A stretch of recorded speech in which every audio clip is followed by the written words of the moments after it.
XFM are bringing new listeners all the time. I've heard 4 or 5 a week. Really? Yeah. New listeners tune in to XFM 104.9. Radio 1, beware. Yeah, yeah. And, we might take it for granted the people that know who we are, know who you are, know who Karl is. Sure. Now, if you know, if you're a regular, then you know exactly who we are. But, for those of you who don't, I'm Ricky Gervais. Ricky Gervais, a BAFTA award-winning actor and, and writer. Steve Merchant, all those. A friend of yours. Yeah, yeah. And this is the important thing.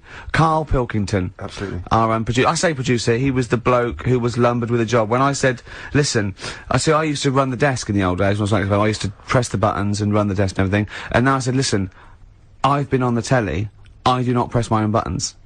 And Karl said, well, I don't really work weekends. And they went, well, you do if you want to keep your job. Absolutely. And we were lumbered with him. And then we discovered that he's not just a little dork, a little manky sort of idiot. Sure, he's got nice shirt. He's got, you know what I mean? He's got something else. Absolutely. He's got a certain, brings another dimension, yeah. Yeah. And, he started having a little chat and we discovered that he had quite a lot to say. Well, I think you're absolutely right, and I think, I was wondering maybe we should maybe play another tune, but after that, I just think we should re-familiarise our radio audience with Karl, and any new listeners, just somehow gonna let them get to know the real Karl again.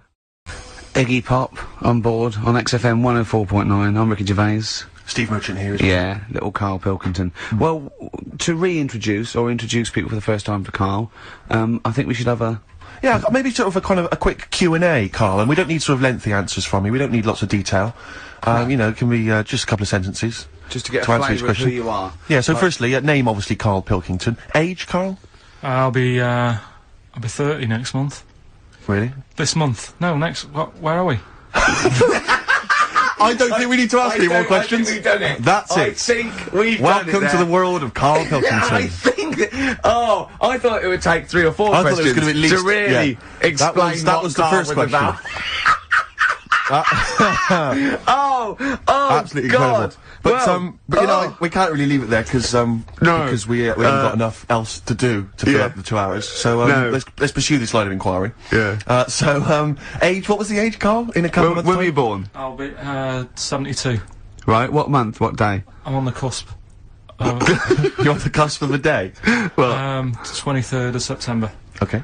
72. So anyway. Okay, right, good. And you were talking there about, obviously a star sign where you're on the cusp. Yeah. You believe in that, do you? Nope. You don't believe in star signs?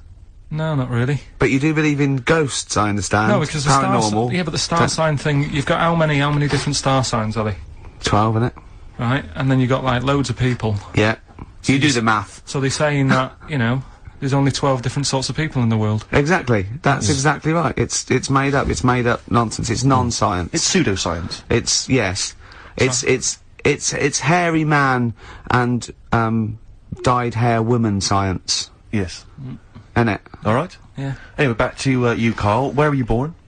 In Manchester. Okay. What, GCSE results did you get?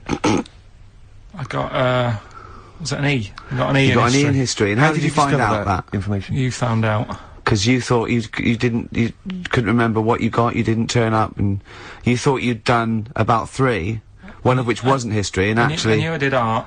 Yeah, you didn't. I'm telling you didn't, because we checked. Yeah. You did 1. You turned up for history, you did history, you got an E in history. I definitely did art. I made a little clay man. Yeah, you got to register for O-levels. You don't just do it and then phone them up and say, how was that? Yeah. And they go, I'm sending you a clay man. See what you think. Send me a grade. Yeah, there's forms to fill out and things like that, Karl. Anyway, who was your closest childhood friend? Closest? At what age? Well, when you were young, when you were a kid. I remember this. It's a fella. Is it someone making, innit? Well, he wasn't really a close mate. Darren Buckley was me. Darren Buckley? Yeah. He was me. Tell us briefly about Darren. I've forgotten about Darren. He's the one who, all the girls liked him. He had permed hair. He used to have his hair like a footballer. Sure. Were you jealous of him? His dad was a copper. Did you hang around with Darren, like, in the hope of getting maybe his kind of cast-offs? Nah. It's weird with me, and I wasn't that bothered about having loads of mates and that. I sort of... Sure. I had lots of mates, but I could do without them. You had a magpie, didn't you? I was happy playing with my magpie. Yeah, what happened to him? It flew away. Yeah.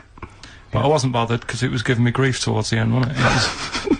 It was popping me grifter tyres and that. Yeah, sure. flying down, pecking me head. Sure. Now, you went to school with a number of different interesting people. Some of whom two were of which, freaks. I understand, had big heads and webbed toes. Is that right? Yet they were not related to each other, and they weren't friends with each other. Why weren't they friends with each other? Because that'd be obvious. Did they wear shoes, or did they walk around in their webbed? Were they good at feet? swimming? Were they good at swimming? I don't know. I don't think they ever went swimming. Did they ever talk? Did they ever look over at each other and think? Yeah, we should hang out more.